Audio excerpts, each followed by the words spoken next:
back in the day, we had about 60% coming in from the rest of the world, and 40% of our clientele was Indian. Today, it would really be 80% being Indian and 20% from the rest of the world. And there are two reasons for that. One, Indians actually have the spending power now, and post-COVID especially, there has been a lot of focus on experiential travel and less on consumerism. So that is one trend which is going to stay. And the second is that Indians are genuinely interested in their heritage now. They want their children and their grandchildren to be proud of who they are and the kind of lineage and history that our land actually holds. So the Rhodes Scholarship is actually one of the most prestigious and oldest scholarships in the world. And the idea is to actually identify individuals that have excelled either in their education or in any other field, in sports as well, and also in making a difference in society. Hello and welcome to yet another episode of the Road Ahead Talk Show. I'm Vijayta Soni, co-founder and CEO of Sciative Solutions. This show is powered by Jio Events and knowledge partnered by Sciative V Prize Right. Today, I'm thrilled to introduce to you a very impressive woman leader. Her name is Sonavi Kaicker. She is the CEO of Neemrana Hotels, a very well-known hotel hospitality brand in India if you're looking for heritage tourism. So today in this episode, she will be speaking about her journey into the hospitality industry, her journey as a Rhodes Scholar at the Oxford University, and a lot about technology, pricing, and Neemrana itself. So let's not waste our time and learn from Sonavi. Hi, Sonavi. Thank you so much for joining me today at the Road Ahead Talk Show powered by Jio Events. It's my pleasure to have you over, and thank you for accepting this request. I have been reading so much about you and your journey and your passion towards the hospitality industry. I'm pretty sure this conversation is going to be a learning conversation for everyone, and I'm pretty sure the viewers will be taking a lot from your experiences in the hospitality industry. So, Novi, once again, welcome. Thanks, Vijayta. Thank you so much for your warm welcome. I am absolutely delighted to be here today with you. Great, Sonavi. Sonavi, with that, right? As part of this conversation, let's keep it very light. Let's keep it free flowing. I would love to know, before we get into the hospitality industry, I want to understand who is Sonavi. You have such badges on your shoulder when it comes to your education, your experiences. It's wonderful and very inspirational. So I would love to hear from you, your childhood, what made you get into the hospitality industry, your accolades at the Oxford. Enlighten me about it. Well, Sonavi is just another young Indian woman that has a very, very rooted connection with the country. And as a child, I was brought up by Indian parents and grandparents. And, at the time, India really wasn't taken seriously in terms of either heritage or hospitality, and things have really changed today. But if I look back at my childhood, I spent a lot of time going to monuments like Humayun's Tomb and India Gate. And, even Neemrana at the time was being restored by Mr. Amarnath, my uncle. And, we had a great sense of passion and excitement when we used to see the work from, the way it was actually restored. And, and I was only 8 years old at the time. So I think, heritage is something which was always in my DNA. And as far as hotels go, as a young girl, once in a while, the parents took us as, for a little outing or a little treat. And hotels have always fascinated me because they're destinations in themselves. And my mom would always turn around and say, Ki Sonavi, aapko to lagta hai ki hotels are just the most beautiful places, but there's a lot of hard work that goes in making a hotel run. There's a sense of dedication, there's a discipline, and at the end of the day, you're responsible for the entire stay of a family or of a business traveler or set of individuals traveling together. So I think that is really where, hotels where, they say the cycle comes round and I entered hospitality. But I think my stint at Oxford played a critical role in honing my management skills. I'm a Rhodes Scholar, and Mm-hmm. we're always taught to be the change and to not shy away from expressing our opinion, but also to be careful in terms of understanding the values of our country.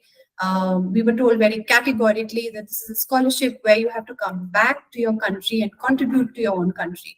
So I think that is something which has really been with me throughout. And after I graduated from Oxford, I was very clear that I wanted to come back and make a difference in my own country, work with my own people, contribute to the development.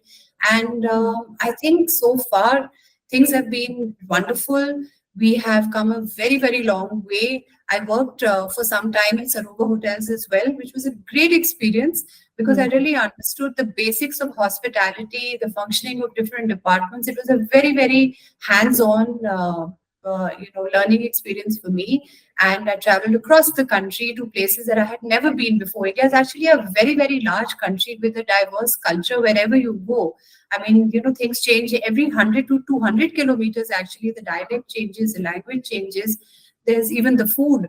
So I have really, really learned a lot, and we have miles to go and a lot of work to be done, and Mm-hmm. a lot of heritage actually, which is waiting to be discovered, waiting to be restored. So yes, here we are. Wonderful. It's such a pleasure to listen to you about the heritage part. I mean, and you very rightly said that India is a very diverse country. We used to learn this a lot in our history books when we were so young, right? And during those school times, I don't think so. We realize the value of this diversity. But as we look into it, right, today, when we look at Rajasthan versus Karnataka, the diversity, the culture that you see there, the architecture, the buildings are beautiful. And we will come to the Neemrana site as well because you are so passionate about the heritage and redevelopment of these beautiful stories of kings and queens into a hotel that can be used by that can be experienced by the general public as well. But before we go there, there are so many listeners because we have a lot of Gen Zs who might be watching the show right now. Um, Tell me about the Rhodes Scholarship. What is this all about, and why should somebody do this, and how should they apply for it? I mean, I'm pretty sure people will be fascinated to know from you who have already gone through this whole experience. So, how has that helped you? How did you go about it? So the Rhodes Scholarship is actually one of the most prestigious and oldest scholarships in the world. And Mhm. the idea is to actually identify individuals that have excelled either in their education or in any other field, in sports as well, and also in making a difference in society. So, Mm. in being able to do things to maybe uplift people who require upliftment from the minorities, or women in particular who have required support over decades, children, education. I mean, there are so many different areas that the Rhodes Scholarship actually looks at. But most importantly, the Rhodes actually teaches us to work towards, as I mentioned before, bringing a change. So, if you pick up any field, if you pick up sports, you want to excel in it, right? Mm. So, to what level do you want to excel? So, the Rhodes is actually, it's a platform really to meet other individuals as well, to study, to choose a discipline. So, you can choose anything. You can choose ancient history, and you can specialize in that at Oxford. You can choose social psychology and management, for instance, which is what I did. One can look at so many diverse fields as well. Um, Economics again. So the Rhodes Scholarship is basically a platform where you can actually study, and the environment which is created around you helps you to study, for instance. I remember back in the day, going from Delhi University, at the time it was extremely difficult sometimes to even get access to a research paper. One had to travel. We didn't really have online portals at the time. So things have, of course, changed in India as well. But the entire university actually helps you study, helps you learn, helps you question, and it's the most fantastic experience that anybody can have. Having said that, the process is very simple. There is an online process. You have to write a statement of purpose about yourself, about your goals, about your achievements, what you'd like to do, which field you'd like to excel in, and why you think that you should be the one who should be chosen for this. It's a very transparent exercise that happens. You have to submit some documents, and thereafter, if you get selected at stage one, you get called for these regional interviews. They happen across the country in India as well, and all the details are given in advance. And thereafter, there is a final interview as well. So I think I would encourage all the youngsters out there who are at the moment doing their undergraduate, they don't shy away from filling up a form. You never know, there may be this great opportunity Yeah. waiting for you. So please do some more research on the Rhodes Scholarship, and and Yeah. definitely try. Why not? Absolutely. So if you're a change maker sitting and listening to this, why not apply for that scholarship and be amongst many more change makers and thinkers around the world, and do something, come back to India, do something wonderful as what Sonavi is doing. Right. So Sonavi, with that, let's talk about Neemrana, heritage tourism. Uh, First, to all the viewers, help them understand what is heritage tourism and where does Neemrana start from there? I mean, what was the journey that Neemrana took and how did we evolve this journey over the period of time that we are looking at? Right. So Neemranification, as we call it today, was a concept which started in the early 1990s.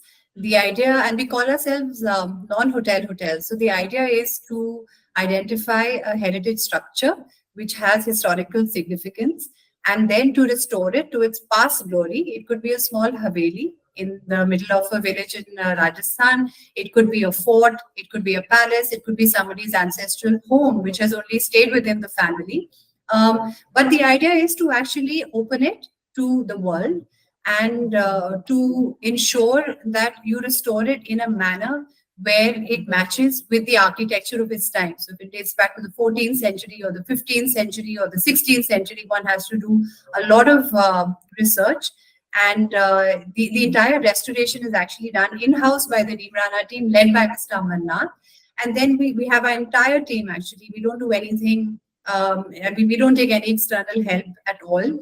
Everything in terms of the design, the architecture, everything, the interiors is all done in-house as well. And the idea is to then create this as a destination on the Indian tourism map and on the world map, and to market it not just as a place which is, for a business purpose, but Mhm. also to take that destination and put it on the world map and create it. For instance, Neemrana was just a small little town, nobody really knew about it. And today it's actually one of the top most searched hotels in the world. So I Wow. think that is really the effort here. And the second thing, which is very close to the Neemrana concept and to our hearts, is to generate local employment.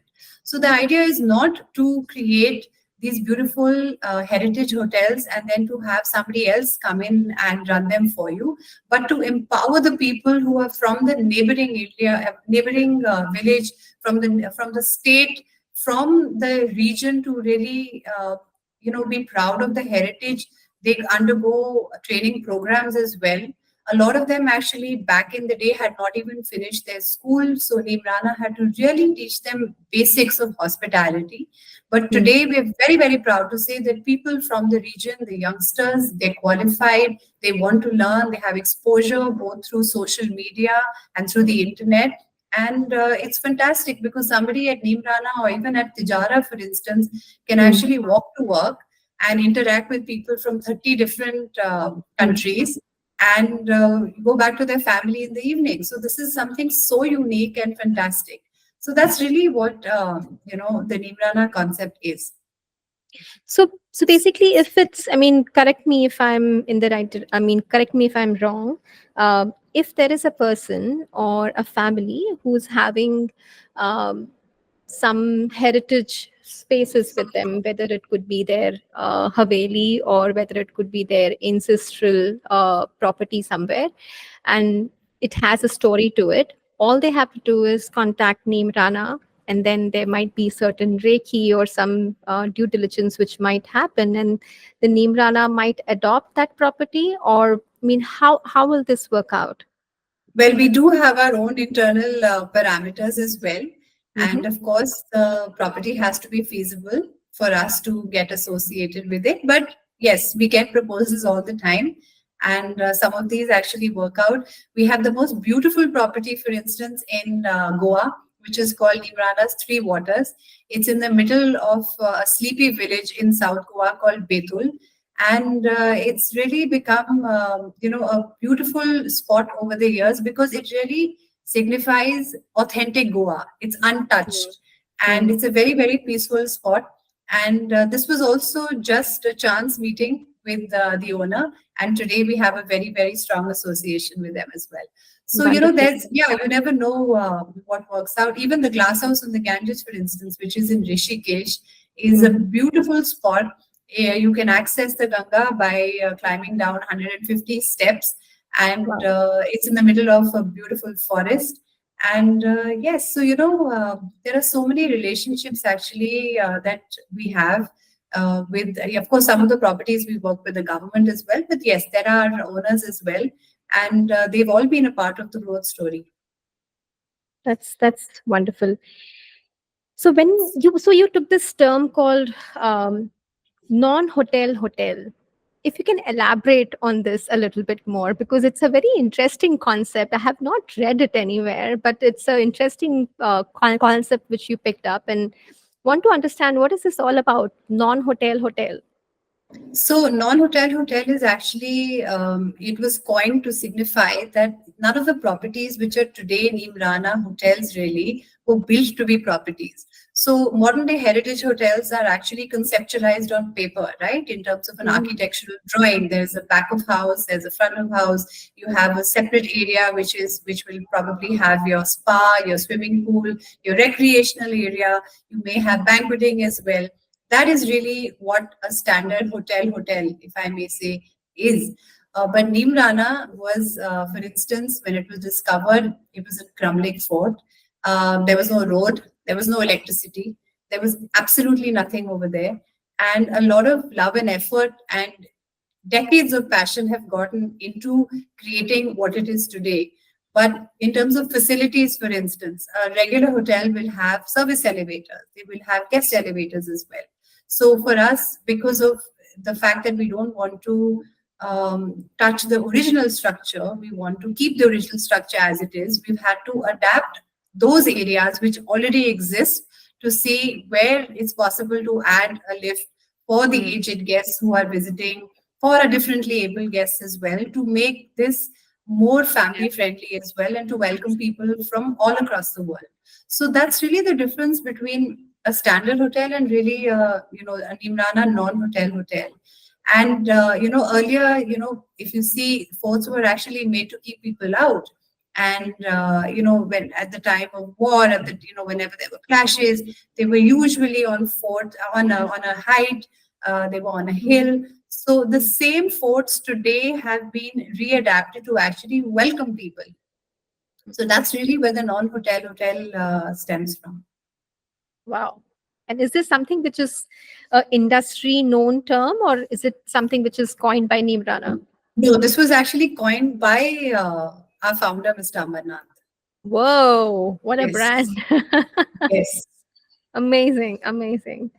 Um, See, while it's to me, who's an outsider and not from the hospitality industry, um, I feel that heritage tourism is like a very easy sell for somebody who's based outside of India.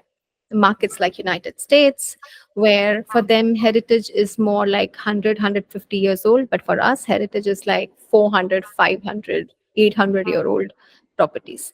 uh, so they will be more inspired to come, more motivated, they'll be more easily convinced. But my question to you is Indian population, or is the Indian traveler ready for heritage tourism? Absolutely. I remember when I joined Neemrana, which was now back in 2010. We had a very, very interesting mix in terms of, the travelers that were coming in from the rest of the world versus the domestic traveler. Whereas, I mean, today, for instance, it's the domestic traveler that is actually dominating. So back in the day, we had about 60% coming in from the rest of the world, and 40% of our clientele was Indian. Today, it would really be 80% being Indian and 20% from the rest of the world. And there are two reasons for that. One, Indians actually have the spending power now. And post COVID, especially, there has been a lot of focus on experiential travel and less on consumerism. So that is one trend which is going to stay. And the second is that Indians are genuinely interested in their heritage now. They want their children and their grandchildren to be proud of who they are and the kind of lineage and history that our land actually holds. For instance, even if you look at yoga as a concept, now Indians have started practicing yoga. Of course, there was definitely a segment of people that has been religiously practicing all kinds of yoga for several years. But today, Indians take so much pride in the fact that yoga actually started from here. And whether it's Ayurveda, whether it's our own healing, there's so many different places and so many different concepts which have become of international, which have come under the international radar, so to speak. But India is actually something which is always going to be in vogue, and therefore heritage will always be in vogue. Wow. And it makes a lot of sense because you have a segment of customers, and this segment is growing constantly, who are focusing on learning about the history of the country, experiencing it. And what you are doing is you are opening that history up for everybody to experience it in its own way by still preserving the history inside. So when you talked about renovation, I'm pretty sure the renovation which is happening inside preserves the internal spirit of this entire property, and that's fabulous. And I'm pretty sure India is growing when it comes to um, acceptance of heritage tourism. And Indians, I mean, our population, especially which is driven by the IT world today, is very focused on traveling because we work in the travel industry. I see how Indians are traveling from sector to sector, right? Over year on year, I'm seeing a growth of around 28% in the number of travelers who are going across different cities in India. With that, um, India is also changing with respect to its acceptance of technology. Technology in different industries, whether it is retail, whether it is travel, hospitality. There is acceptance to technology as well. How is Neemrana and how you as a woman power who's heading this brand, this company, how are you incorporating technology at Neemrana? Would you believe it if I told you that Neemrana, being one of the oldest chains in terms of the properties that are there in our portfolio, actually functions in one of the most modern ways that a hotel chain could function? We were actually probably one of the first hotel chains in India that incorporated a chatbot into our Facebook page. And I remember at the time, there was a lot of questions internally within our team that, should we not, should we wait for somebody else to do it? And we said, no, absolutely, we're happy to be the guinea pig. We have nothing to lose. So from chatbots to digital marketing to incorporating artificial intelligence whenever we need it. I mean, artificial intelligence, I strongly believe, can never replace a human mind in that sense. True. But having said that, there is a lot to learn. It increases our efficiency as well. I mean, sometimes I write an email and then I say, okay, let me just see whether there is a politer way of writing the same email. So, and How the sweet. same, the same sentence actually could be written in a different way and would Hmm. have an entirely different effect on the person who's actually going to receive the email. You might be conveying the same message, but it's Hmm. about how you convey the message, right? Because email doesn't have a tone. Email Yeah, just has text. So we're very, very pro technology. We have one of the most sophisticated booking engines as well. We have the most sophisticated payment gateways as well.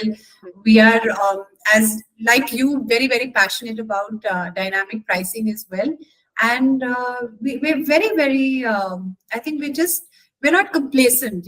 We know that mhm, we have an absolutely fantastic brand, a fantastic and unique product, and we want to ensure that more and more like-minded people who may have heard of Neemrana but just haven't been there yet, waiting for a special occasion, actually just pick up the phone and call us. So yeah. absolutely. I'll come to this as my ending question, but before that ending question, you spoke about dynamic pricing. How do you think the hospitality industry is? Because there are multiple industries where pricing is playing a very critical role when it comes to the overall sustenance of that industry, the growth of that industry. How is hospitality industry doing when it comes to importance of pricing and importance of right prices every day, right? You cannot go wrong with your prices. What is your take on that?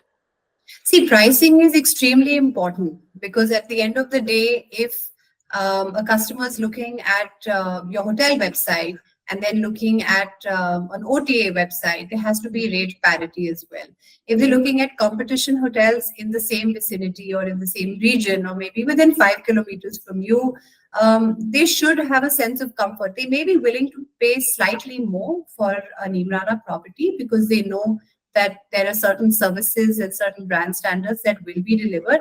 But at the same time, they shouldn't feel that because they're booking on a long weekend, so the prices have been increased. So as a company, we are very, very sensitive and very, very clear that India is a land of disparities. We are not trying to increase the gap. We want to bridge the gap. We want to have hotels where somebody who has a budget of, let's say, even 6,000 rupees or 7,000 rupees Hmm. Hmm. can travel to a Neemrana property.